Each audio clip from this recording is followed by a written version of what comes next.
Continuing with this creating arrays of objects business, you can also use this kind of syntax. Say equals, maybe open up braces here to format this kind of nicely, and you can say recipe, curly brace, and let's see what are my arguments here. A rating, a list of ingredients, ingredient one, a list of strings, a vector of strings, ingredient two, and you put comma here in a recipe, and another rating, and another list of ingredients. So other ingredient one, other ingredient two, etc.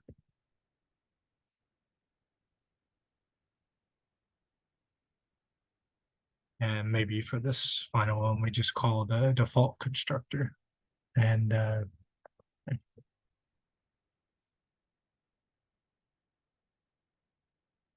this is the way of calling the default constructor.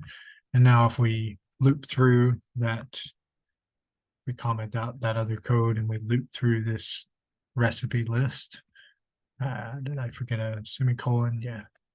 So if we print the recipe details again, I think this should work okay.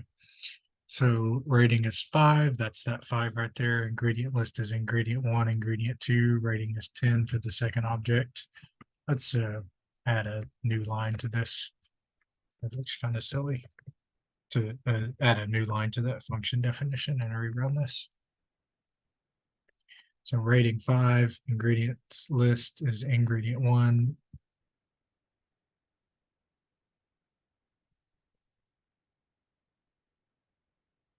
Ingredient 1, ingredient 2, rating is 10.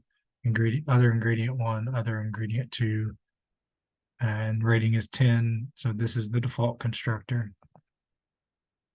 And this is where this information is coming from. Rating is 10, ingredient 1 name, ingredient 2 name.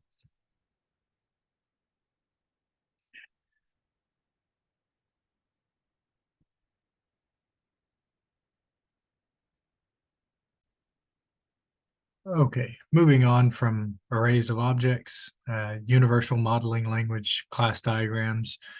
From what I understand, they're not strictly used in industry, but they're used in academia and textbooks quite a bit. This dash usually or the minus symbol, if you like, usually means a private. The plus indicates public.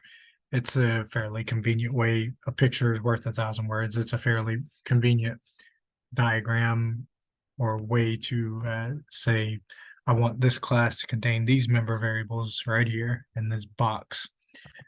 These member functions, these are functions, they include parentheses, so that suggests that they're functions. That's called the parentheses are called the function call operator in C++. This set car make, switching to a different class, which is in my slides here.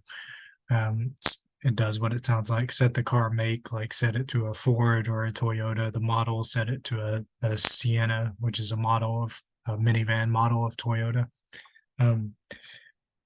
This after the colon here is the return type, which is void for a setter function, just like we saw with the spaghetti, or excuse me, the recipe. The setter function returns void, it returns nothing. The getter function returns the data type of the member variable, which in the case of the rating was an integer.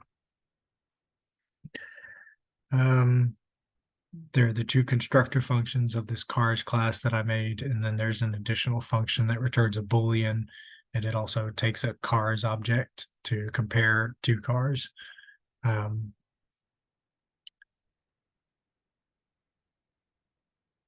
Yeah, so I think that's about all there is to UML diagrams, very briefly. People in industry are almost certainly using whiteboards, and they draw rectangles and boxes full of these things that I referred to earlier, which are these class diagrams. Maybe we put this in the context of an RPG role-playing game. Usually these are nice complicated diagrams. You have a character, and that's not the nicest result. But class diagrams, you want to break code, which is very complicated, into a whole bunch of pieces. So you have to be careful with how you design your code. Okay.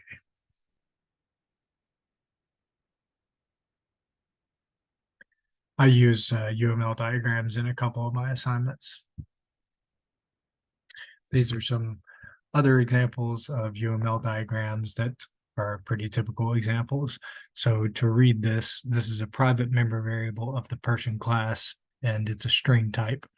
A private member variable called age, which is an integer type, and a person has an occupation. This is a string. We have 3 setter functions, one for each of these member variables, 3 getter functions, one for each of these. And the getter function return type is the same type as the variable, the member variable that is related to. So name is a string, get name returns a string because name is a string.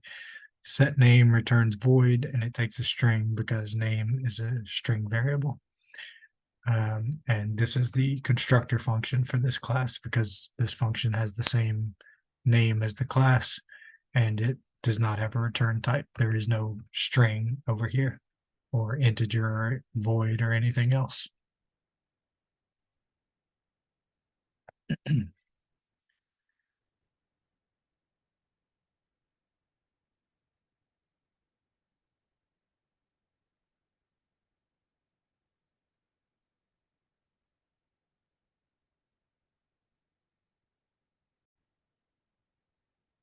Okay.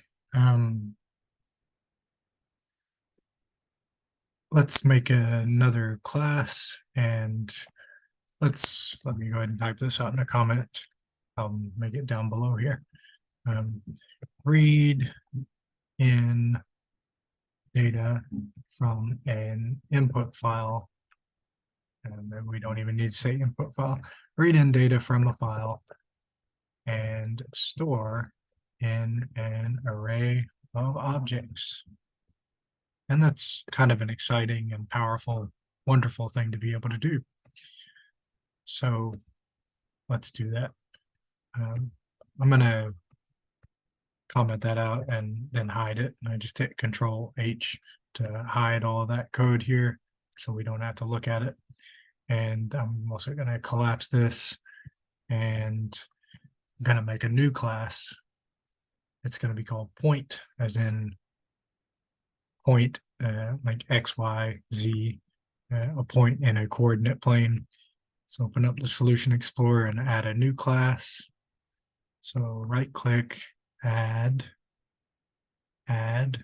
class. It's going to be called point. It doesn't have anything that it's inheriting from. Let's not worry about inline. Okay, so the point is going to be a very simple class. It's going to include 2 integers, X and Y, like the point to open up the Windows calculator and switch to graphing mode. X squared consists of these points. If we go up to y, x equal 3, then we see x squared is about, it's equal to 9. X value and a y value. You might think, why come up with such a simple class? But there are good reasons for including this. This is a constructor function. And I did split this up into a header file and a CPP file. So let's open the CPP file as well. And remember, pound includes point.h. This is the default constructor. Let's, I'll just make everything public in here. Everything below this public. If I type private now, things below this private will become private, but everything below the public is public. For convenience, in this particular example, I'm just going to make everything public. Let's take define a second constructor function that takes arguments, and we will call these sum x and int sum y. There's an alternative syntax that you can use. It's very common.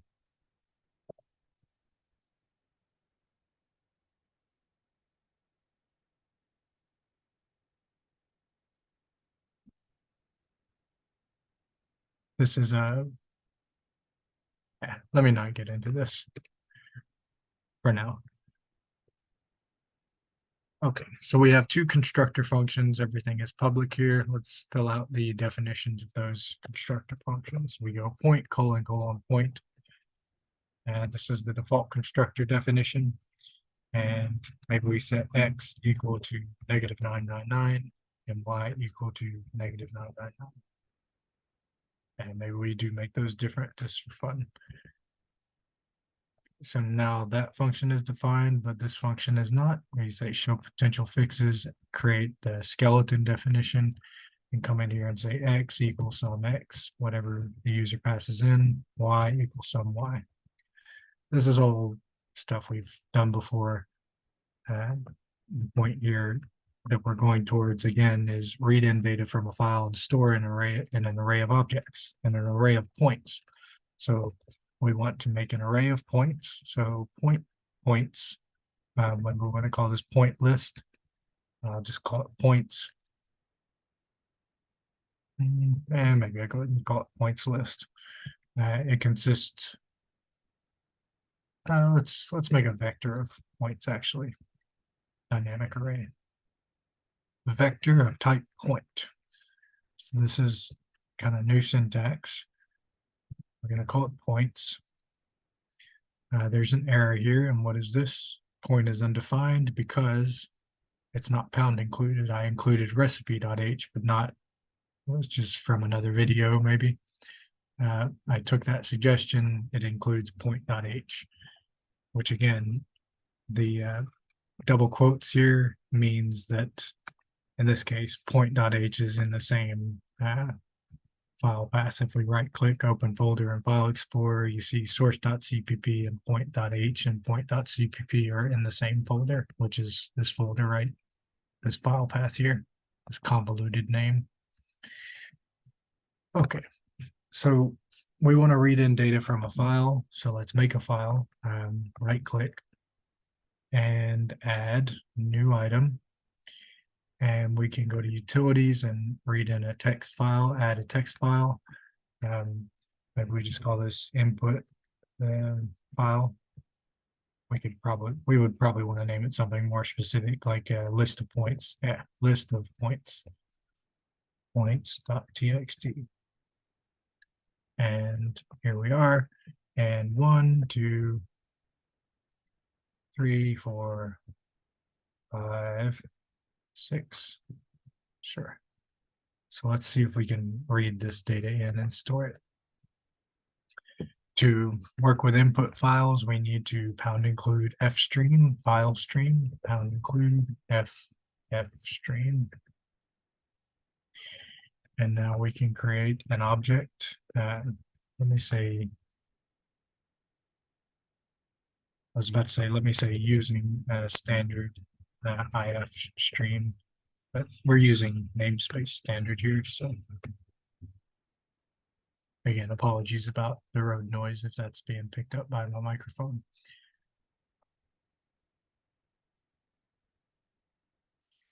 So we type IF stream, input file stream, input file, and we use we can use a brace. We can also use parentheses. The brace is, from what I understand, the more modern syntax. I'm hitting the down arrow, as you can see here, to cycle through the different overloads of this function. This open mode is specified. Like, do you want to, open mode is related to overriding and appending to, and these things. We're just going to open this file, list of points.txt. We need to put this in quotes, list of points.txt. this file needs, if I am not specifying a full file path like the C drive / user / whoever / desktop, if I put this file list of points.txt on my desktop, I would need to specify the complete file path. But if it's in this directory, I can just use the file name.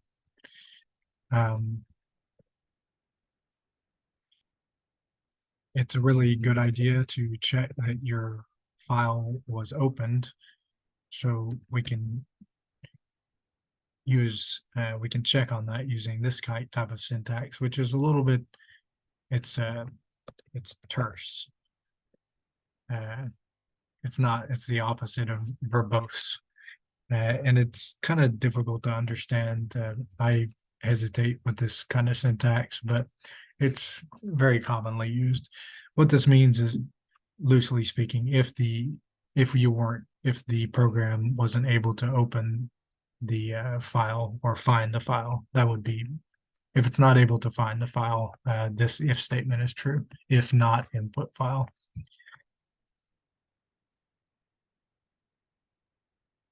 And usually something like this would be surrounded in a try, catch, throw.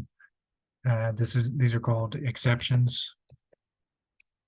Throwing an exception. We'll talk about exceptions later, but that's commonly done with files. Java does it very frequently. There's something called a file not found exception, FNFE. But we're just going to say this. This is kind of a review from previous course in programming that I teach. Before we put data into this points array, let's check and see if we did in fact find this file. So if this is not true, let's say file found. Hooray. Let's see what happens. File got found. Okay, that's good because it's right there. If we change this file name to something incorrect, the file is not found. So let's make sure we have the correct file name. If we put it in the wrong directory, like C:/ something, it's also not going to be found.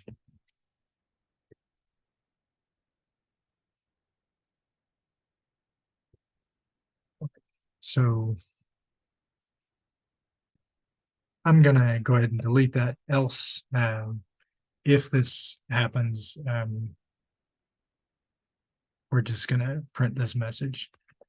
I'll just delete this in the interest of brevity and not typing too much code. It's not good style to do that, but let's continue on. Let's say points.pushback. So pushback is a method in the dynamic array. It's going to push a point back into this array. So it takes a point object, and let's see.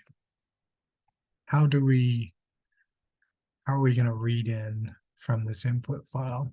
That's something we need to think about before we get to the pushback method, probably.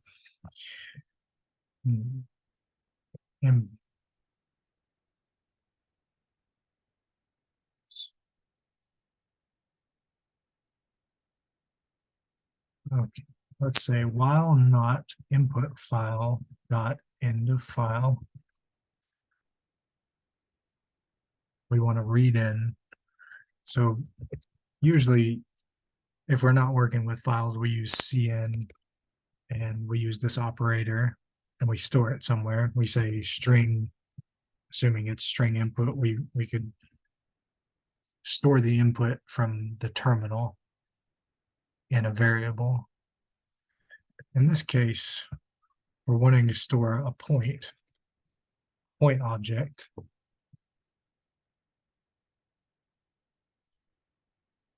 Because the list of points contains points. So 1 and 2. And we're not using cin, we're using input file. And we want to direct that input not into a variable named input, a string variable named input maybe, or an integer, whatever it happens to be. And we're also not wanting to say int a comma b and then store the first one as a, the first input is a, and the second input as b. We could do something like this probably, but we want to store it in point dot x, and the next input gets stored in point dot y. Okay. And then we have this vector of points. So we say points dot pushback point. Will this work? It seems pretty reasonable. Let's create an external function to print the points, the vector of points. It's going to be a void method, void print points. It will take a vector of points, a vector of type point. We'll call it points.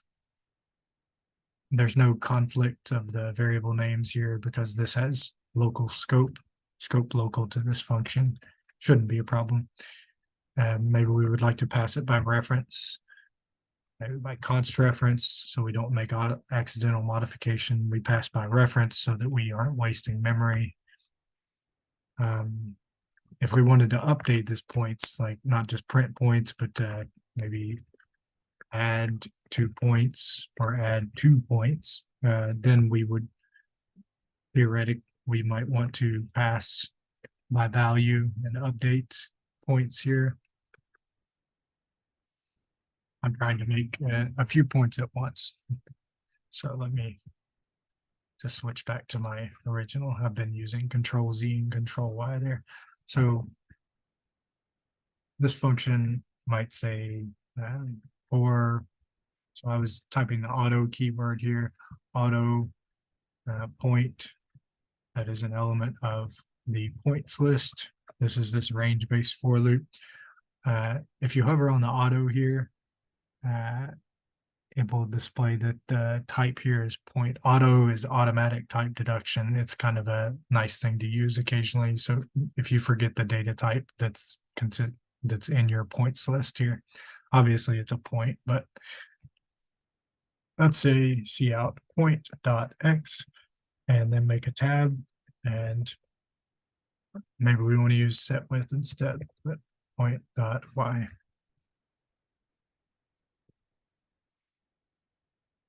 I can't recall if I made this point earlier, but if you try to print a point object directly, you need to do what's called the operator overloading in order for this to work, and we'll talk about it later. Okay, so let's call print points on the points vector and see if this works. And it may or it may not. There might be something unexpected going on here. We'll just see. But we do expect to see this. We hope to see that. Okay, and we do. So that's nice. 1, 2, 3, 4, 5, 6. There's an alternative syntax you can use here. Let's just take a look. Can we say input file directed into point? Let's maybe just stick with what works. There are better ways to do this, but this is nice stuff. We don't need this int a and b. So this is reading into an array of objects from a file, and this is potentially powerful stuff. It could be useful. And I think that may be it for my content in chapter 10. Again, this chapter number comes from the Malloc textbook on C++, the 8th edition of that.